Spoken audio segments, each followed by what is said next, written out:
Hindi po talaga ako makabangon maghapon. Oo. Hindi ko po mapadidi yung maliit. Hindi ko po mahawakan. Baka po bumagsak na ang hinawakan ko. Wala pong lakas maghapon itong aking kamay. Buti mo naman po ngayon at hindi mo hawak ko ng baso. Kuya Edgar, dapat ma-check ulit yung asawa mo. Kailangan niya ma-check up ulit.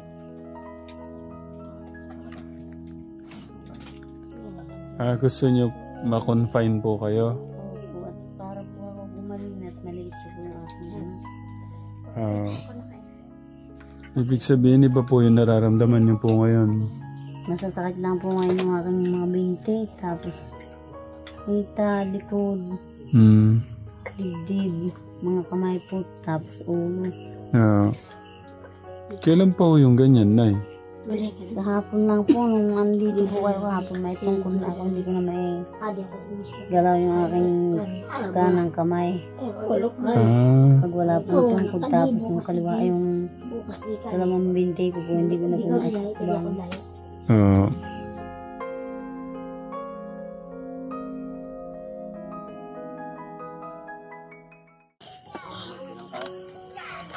Okay. Si Nanay. Okay na po yan. Nay, dito po. Yung way din nakakain tayo. Saluhan niyo po kami. Ito po yung mga ulam. Magpe-pray po si Kuya Oga. Kung ba ikaw mag-pray? Hindi ako marunong magpasal. Sige ako na. Pagka ako nag-pray, salamat sa Diyos. Kakain na po tayo. Thank you, Lord, for this wonderful and delicious food.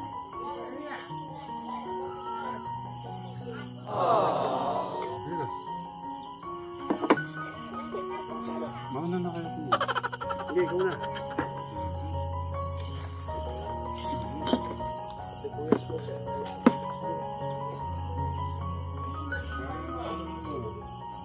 Ay, masarap na.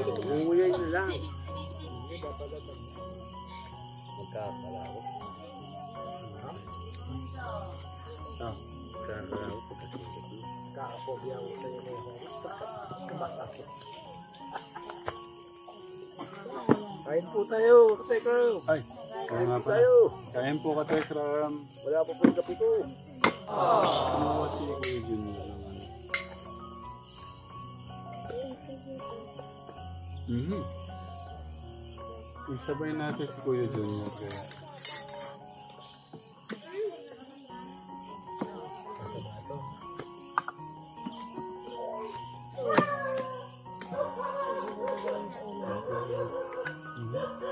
Ang sarap dito. Katekram na.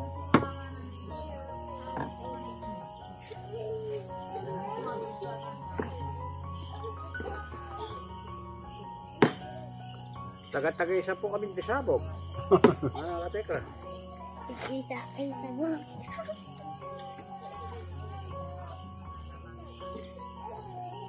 Hinahanap ako pero wala akong makita. At sili.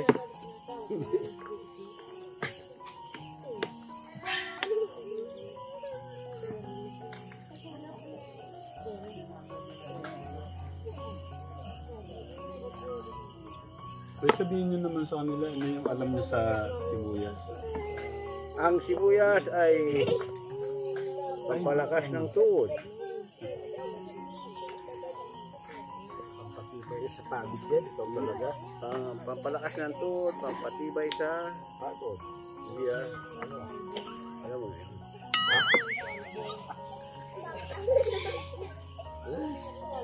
Trivia po ito sa Tekram. Trivia. Yung sibuyas daw po ay...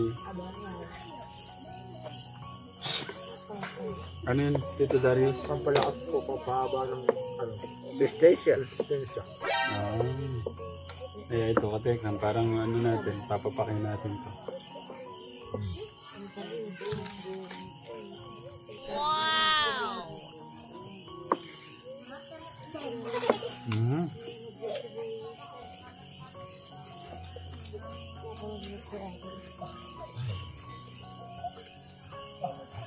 Ang sakit sa ilong. Bago. Tinatawanan ako ng mga bata. Opo.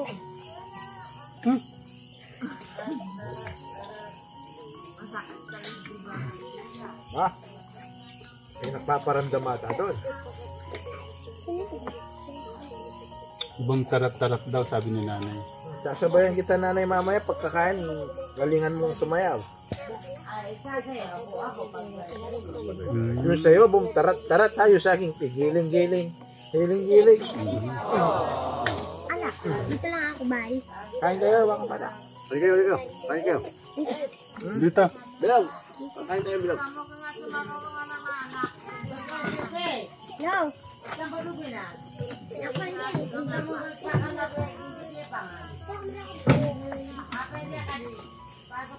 Sarap ng sibuyas talaga.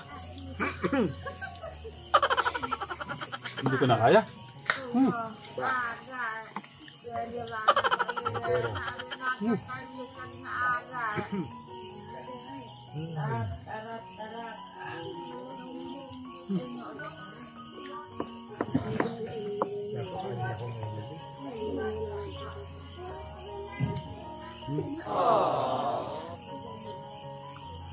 Hindi maulit. Ang ano niya, tapang niya. Hinihintay na kayo ng mga kapatid ng mga dumagat sa ulo. Upo. Hindi mo natin inaya sila nanay.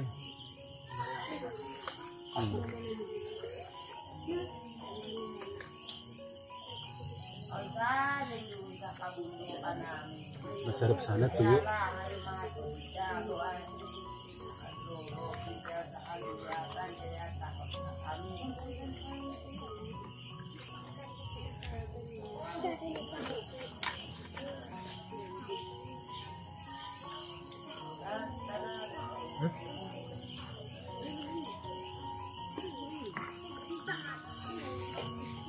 Masaya natin sa sana.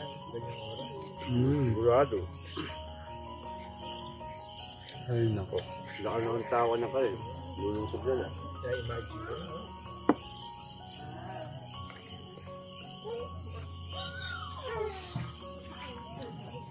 Lalo kaya bukas.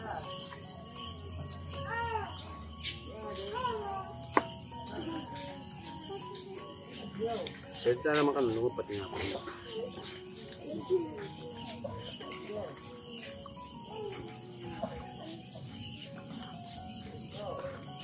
Sabi ko na kasi kasi one night mo. Nawa na po 5 days. Mabalo mo pa.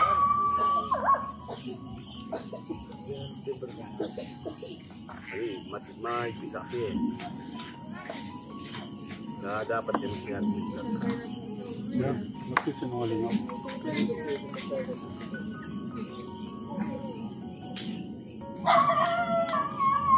Lahat ng gagawin ko doon kasi sinungaling yun yung pag sinabi kong hindi ako magsiyak.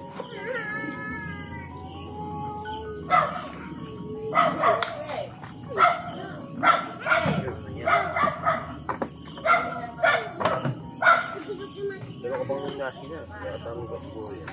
Ayan, gas. Gas. Hindi ko tanong.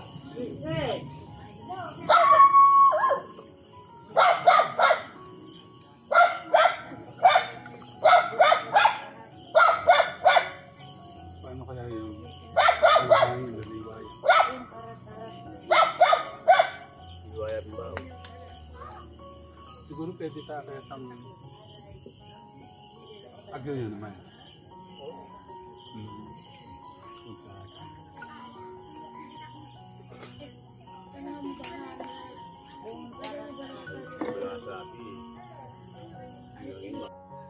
Grabe ni Kuya Junior, oh. Baka daw po umulan. Yung tubig po, mag-stay dito sa mga tent, dito po sa gitna. Kaya linalagyan po niya ng ano, inaayos po niya. Linalagyan po niya ng kahoy. Yan, para daw po hindi gumanon po yung tubig. Hindi po magstay sa ano. Kuya Junior, thank you po ah. Go siya mapakali sa bahay. Naasikaso ko kami dito.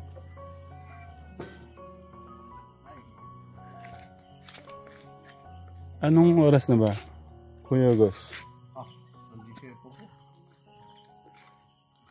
Grabe naman nitong bata na to, katekram mo. Sa kayo nanisid, Kuya BJ? Hindi po sa bitbit. Bit-bit. Nasaan yung kasama mo? Opo. O nakailan kang isda? Patingin. 3. 3 piraso.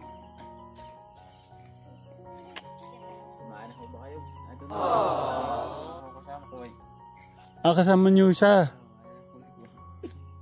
Grabe naman tong bata. Hindi, si kuya okay lang eh. Pero itong batang ganito, oh, sipag oh. Nakailan po kayo? Ayan. Ano, 5? Tumama sa amin yung kabataan. Ba't ka sumama, Kuya BJ?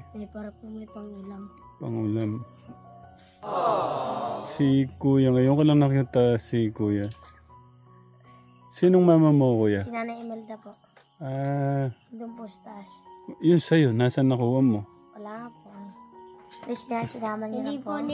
Hindi po binigyan ni BJ, ba't ikaw lang? Dapat hati kayo, di ba? Oo nga po, hati niya po mamaya. Ilang piraso yan? 3. 3. Eh, paano mo hatiin yan, Kuya? Isa na lang po malaki. Isang malaki sa kanya.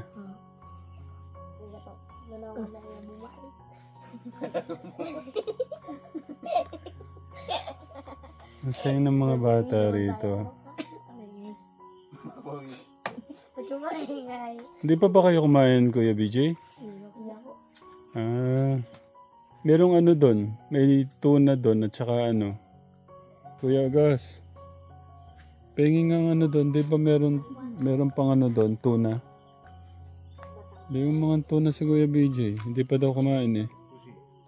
Tsaka si ano, 2 bata pa yung hindi kumain. Kuya BJ, yung kumain na kayo. Gabing-gabi na, naghanap pa ng isda pala.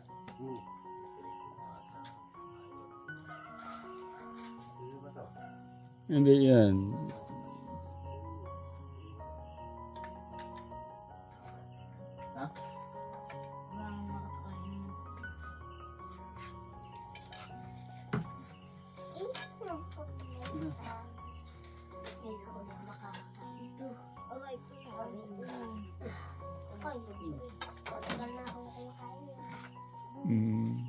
May problema pala si nanay. Pagka bumabangan mo kayo, parang nailo po kayo, ganon. Nabigat po itong aking ulo. Hindi po tayo po mag-isang ganyan. Permission na kayo. May kailangang i-check siguro talaga sa inyo, Nay.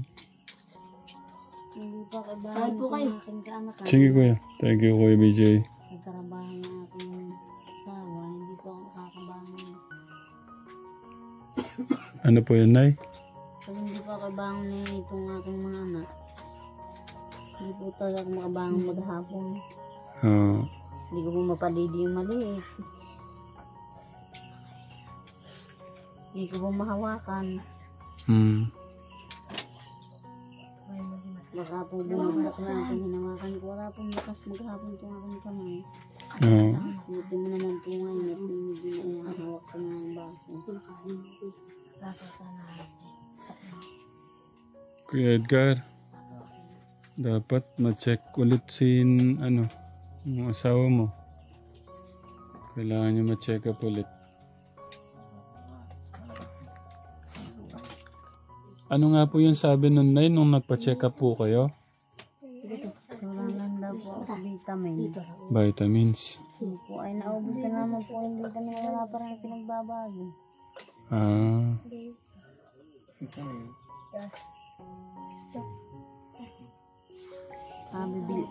Bumibili na lang po ako dito malapit nung natira pong pera. Ay, basta naubos po mga vitamin po, hindi naman po bago. Kailangan po siguro pag ako may pera. muna ako, mag-stayin po muna ako sa ospital. Gusto nyo ma-confine po kayo? Opo, at para po ako gumaling at maliit po yung aking anak. Ibig sabihin, iba po yung nararamdaman nyo po ngayon. Masasakit lang po ngayon yung aking mga binti, tapos hita, likod, dibdib, mga kamay po, tapos ulo. Kailan pa po yung ganyan, Nay? Kahapon lang po, nung andito po kayo kahapon, may tungkol na ako, hindi ko na may galaw yung aking kanang kamay. Pag wala po tungkol, tapos yung kaliwa, yung dalawang binti ko po, hindi ko na po maisibang. Kuya, gustong pa-confine ng asawa nyo. Dapat kung ano talaga, maasikaso yan. Saan po kayo kanina, Kuya? Trabaho po ako sa amin. Sa trabaho po kayo. Ako ay maghapon ng walang kaya hanggang dilim. So, wala naman akong gagawa rito kung hindi ako lang. Kaya ka namang mga anak ay hindi pa kayang gumawa ng ano. Yeah, maliliit pa po. Pati nga ako damit ko, hindi ko napalitan sa ano, talagang ano eh. Kaya po yung nagluto pagdating. Ako pa ang nag-asikaso rito. At ano ng mga igib, mga kahoy. Yun. Kailangan talaga yung magagawa. Hindi naman ang makakagawa yung aking asawa. Saan po yung district hospital po dito? Meron din hong sa ano, meron hong sa Garay, may sa Pampalay. Yan ang yan. Dito yung pinakamalapit ho rito sa Pampalay, Garay. Pero yung doon ho sa ano, yun naman ay malulos. Yun talaga. Kung papakonfine natin, sino yung pwede magbantay sa mga anak? Yun nga rin po yung isang pang-iisip. Halimbawa na po, hindi nakatrabaho yung aking asawa. Nakakumpine ako. So, paano na po yung aming pamumuhay? At hindi na siya makakapagtrabaho. So, yun na magbubuhay din sa aming kaanak ko.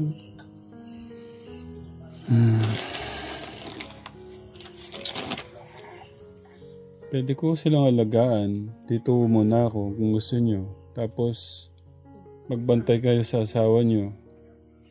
Kuya, kung magtitiwala kayo sa akin, pwede po ako dito. Tapos, papakonfine po namin kayo. Parang hindi po. Po? Parang nakakahiyaan naman po pag gano'n. Hindi po. Ano po, marunong naman po ako mag-alaga ng mga bata. Para kasi wala po kayong ibang ano dito, mapag-iwanan. Wala po kayong malapit na kamag-anak dito? Meron po, andyan po yung kapatid ko, tapos yung pinsan ko. Gaano po kalayo dito? Andyan lang po sa may baba namin po, dito po sa may Luindulo. Ayun o pala. Ano ko rin naman doon sa pinsan niya. Meron din yung mga anak. Tapos yung kapatid naman niya, buntis. Ay baka hindi yung aking ano. Ay ang ano ko sana, kahit yung nanay ko ay pag yung nanay ko kasi pwede kong ipa dito muna yun sa amin. Kasi kung ano, kasi yung unang check-up niya, akala natin okay na, Nonay. Opo. Gaya niyan. Kahapon, umano na naman. Hindi na ano yan, kung ano. Pagka ako kasi doon sa ano, ako naman ay talagang wala rin ako kasi magawang ano kasi yung trabaho namin. Hindi agad-agad na ano. Ang buwanan din siya bago makakuha lang. Na-check po ba yung dugo niya nun? Ay na. Hindi po. Kailangan po niyo ma-check yung dugo. Tapos yung ihi. Parang general ano po yun X-ray. Hirap po ba kayong huminga? Hindi naman po, inuubo lang po ako. Ah, naku, yun ang mahirap yung iniisip ko. Wag naman sana. Kumusta po yung pakaramdam nyo ngayon? Sumasakit po yung aking ulo. Ah, Tapos likod. likod, ulo.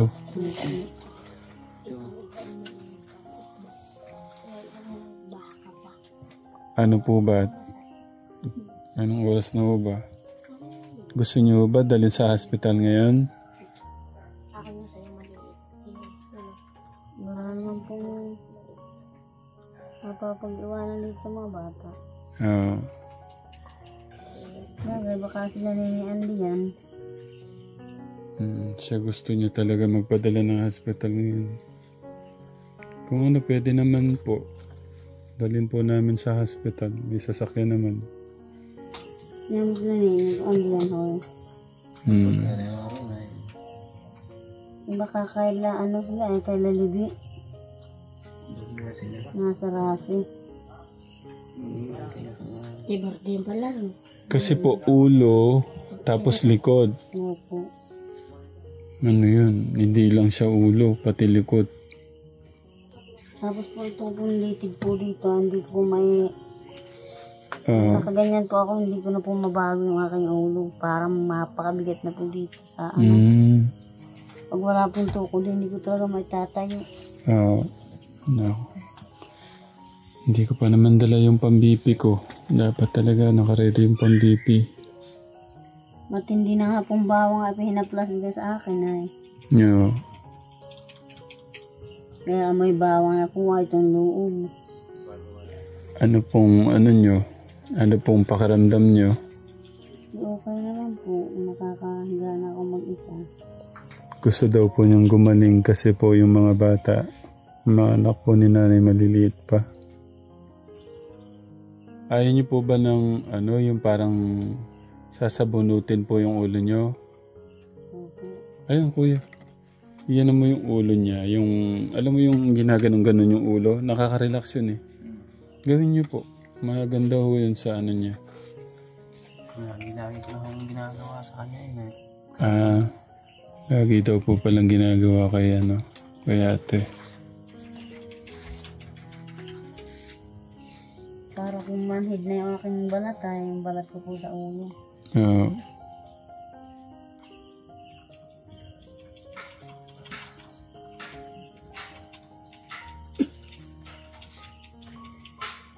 Kung pakahigitin yung anit. Yan ang nga yun.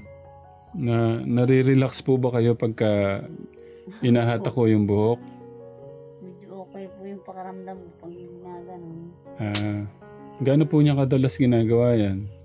Pag sumasakit kong ganito yung aking ulo, Mm. po niyang ginagawa.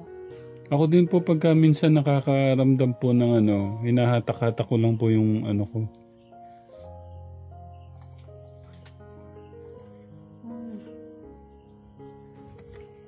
Bukas maaga, kuya. Maaga ako dito bukas. Sabagay, ilang hakbang lang kami, ayun o. Yan po yung tent namin, kategram. Anong nasa isip mo ngayon, Kuya Edgar? Okay, kaya ka na parang maparayo ako iniisip ko paano. Napakaraming iniisip daw ni Kuya Edgar. Sige po, sabihin niyo sa akin, Kuya Edgar. Okay, sa akin na iniisip ko ay yung kung paano mahanap ako ng pagpapagamot niya aking asawa. Yan o yung pangunahing aking inaano. Iniisip ngayon ay yung papaanong saan iiwanan kung sakaling papakumpay niya siyang gano'n niya aking mga anak. Yun din yung aking iniintindi kung paano gagawin ko. Dito naman ako kasi sa itong mga may kasamahan ay hindi naman ako pwedeng iwanan sa kanila yung aking mga anak at kung pwede yung iwanan kung isang araw, kalahating araw, gano'n. Wag ko kayong mag-alala. Kung i-confine no siya, willing po akong mag-stay dito. Kung wala pong ibang ano. Ako naman, kung sa kakahiya rin naman ako sa inyo. Na kayo yung mag-aano diyan sa aking mga anak. Yun naman ako kasing aking nanay. Malayo nga lang ako rito. Yeah. Paano magiging plano? Kasi ano to eh. Kumbaga sa ano to, hindi to pwedeng ipagpalipaliban-liban yung ano nung asawa nyo kasi iba po yung nararamdaman niya. Hindi ko ito magpapakonfine kung ano nga lang dapat ngayon eh. Gusto ko lang sana yung maano yung aking nanay. Siya yung magbantay doon sa aming mga anak.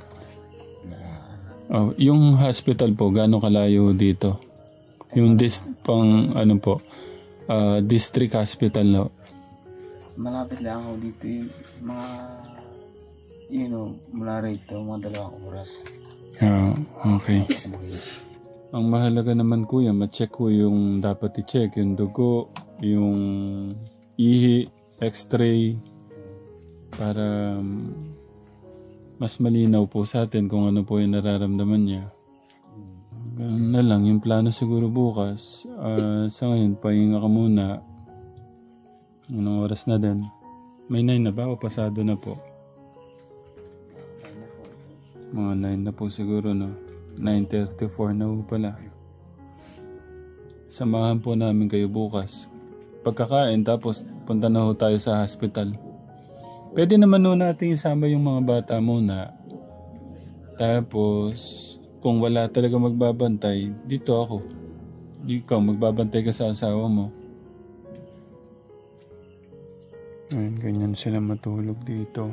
May kulambo naman sila. Ayun, Kulambuan ko po sila. Pero mas maganda ho yun kung nakasabit sa loob po kayo. Ito po talaga yung kumot ko dati pa. Ay, huwag ko kayong mag-alala. May bago tayong kumot pala dyan. Gusto nyo ayusin ho natin ngayon kaya? May bago po dyan eh. Yun nga po sana yung matagal ko nang hinihiling pag may nagpapamigay po dito mga tao. Oo. Sabi ko po, dapat po sana, kahit kulambo, nahahagisan ako. At mahilig po talaga ako, simula ako matubata sa kulambo. Yeah. Sige po. Kuya Gus, pingin ng kulambo, yung pinakamalaki. Para maayos natin yung ano. Sa tingin ko, isa to sa pinakamagandang regalo yung magbibigay natin yung kulambo sa mga ganito kasi gaganda yung tulog nila. Hindi sila malalamukan. Thank you, Kuya Gus. Tayo, yanin nyo ngayon kaya. Siguro sakop niya yung buong ano nyo. Tapos bukas ano natin yung ano. Yung sa hospital, no? Kuya. Hinuli natin yung pamilya ni Kuya Edgar, ni Nanay, kasi nga yero po itong kanilang babungan. Inuunaw natin yung mga trapal lang po yung ano. Pero lahat naman po deserve naman nila na tulungan. Basta kung sasabihin nung doktor na i-confine kayo, willing po akong mag-stay dito para sa mga anak nyo. Para ma-confine po kayo.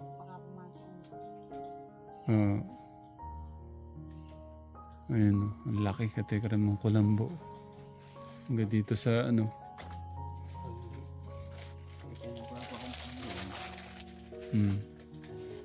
Punta ako sila na bukas.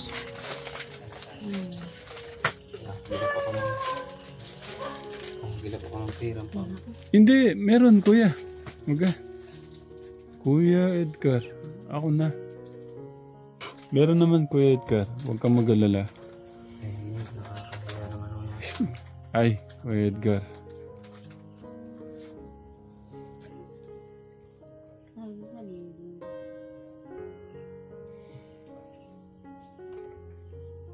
Swak na swak. Buong pamilya. Katekram. Ayusin mo to sa ilalim, Kuya.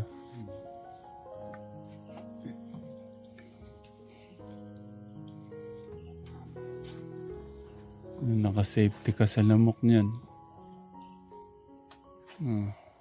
Ang kamay niya, kuya.